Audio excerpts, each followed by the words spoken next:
everybody. Here's the deal. We have a very, very special guest. He's going to come out here. He's going to talk to you. Then he's going to bring up Dougie. I am a huge fan of his. It's an honor to bring him up here. Please keep it going for the Lord of Conspiracy, Alex Jones, everybody. Here he comes. I feel sorry for you. I mean, you came out here to have a good time and to hear some great comics. And believe me, you've heard him. That last guy was absolutely amazing.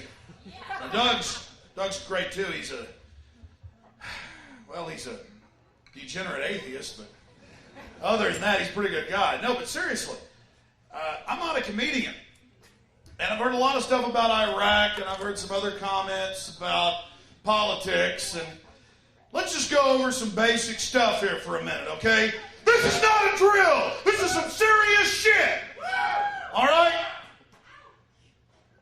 I've got the film clip of Eisenhower back in 1958 calling Fidel Castro the Abraham Lincoln of the Caribbean. Maybe he is. But my point is, they put that motherfucker in power. They put him in there. But it's not just him. It's everybody. It's Ho Chi Minh. It's Mao Zedong. It's Manuel Noriega. It's Osama bin Laden. It's Saddam Hussein. It's the Shah. They build them up, they knock them down, and I watch them stick our troops in these meat grinders. And it's all admitted. I'm the weirdo who sits there and watches the C-SPAN documentaries where they've got the 85-year-old CIA section chief, who back in 1950 goes, well, actually, the CIA was behind Mao and we put him into power. Of course, I already knew that, but now these bastards are admitting it. Mao Zedong killed 50 million people!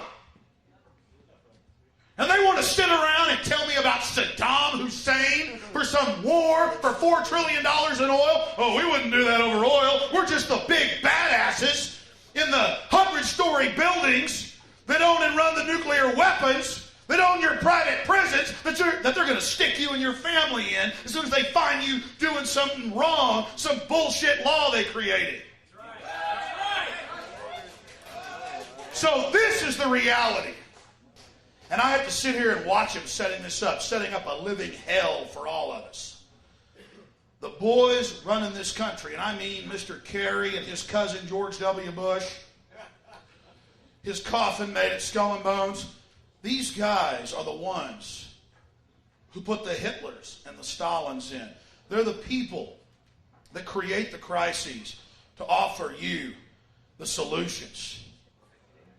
And somebody said 1984, and it's true. That's what it's all about. The war is against the people. The war is against the people. But going back to Saddam Hussein, I'm going to bring Doug up here, because that's who you came to see. And they asked me to come up here, so I did it. But the point here is that David Degenerate Rockefeller, you might want to find out who he is. He really doesn't like you, and he wants to put cancer viruses in your vaccines. He really wants to kill you. Point, he's a sicko. He's a Malthus. He's a social Darwinist. He wants to kill 80% of you. He says it in major publications. But he knows you don't read them. So he laughs at you. No, but David Rockefeller, when Mao died in 76, he was in the New York Times. He said, oh, Mao's so wonderful. Mao's so great. Done such a great job. What a wonderful person. That's how arrogant these people are. But let's take Saddam Hussein. Admitted fact.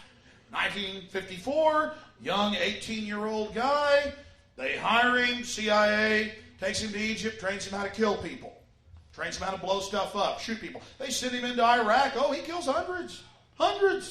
Takes over. And then by 1969, they tell the Ba'ath government, we'll have Saddam stop killing all of you if you put him in as the head of security.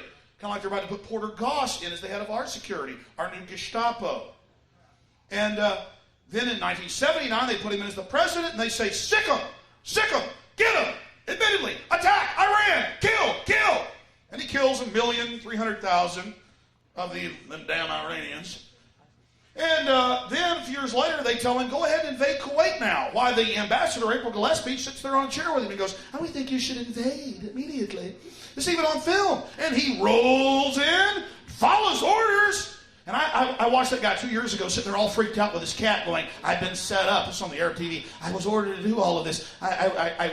He's finally admitting all this. But you never hear about that in America.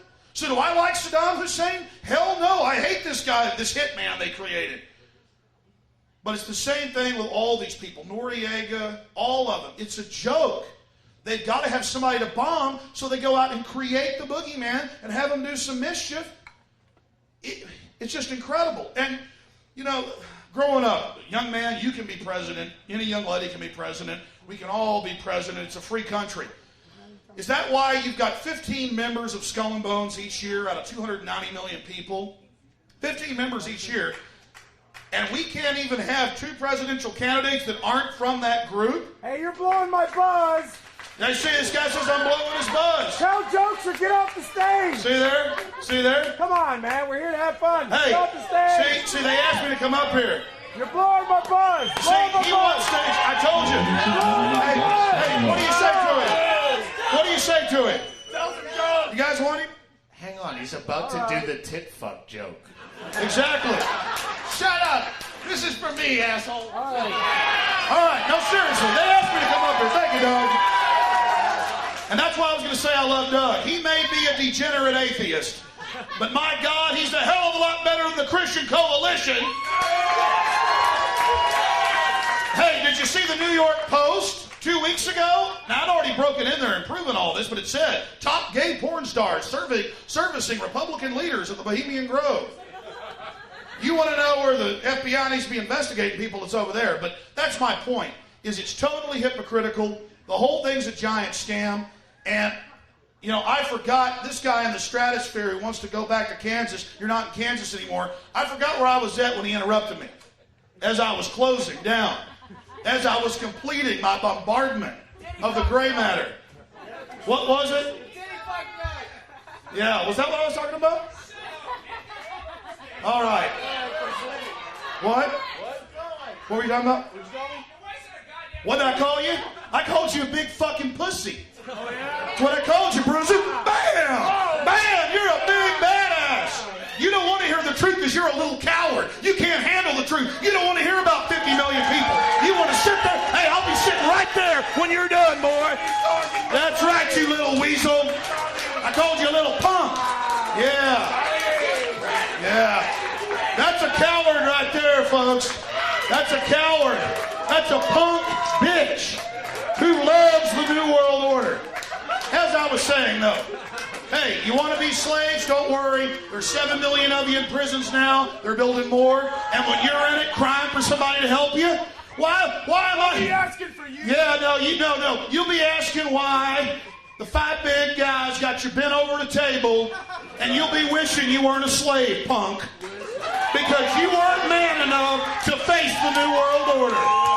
That's right, you're a punk. Doug Stanhope, ladies and gentlemen. I'll be sitting right there, punk. You just swing first and see what happens. It'll be on video. Yeah. Alex Jones, ladies and gentlemen. He'll be part of the New World Order. He'll be building the prisons, don't worry.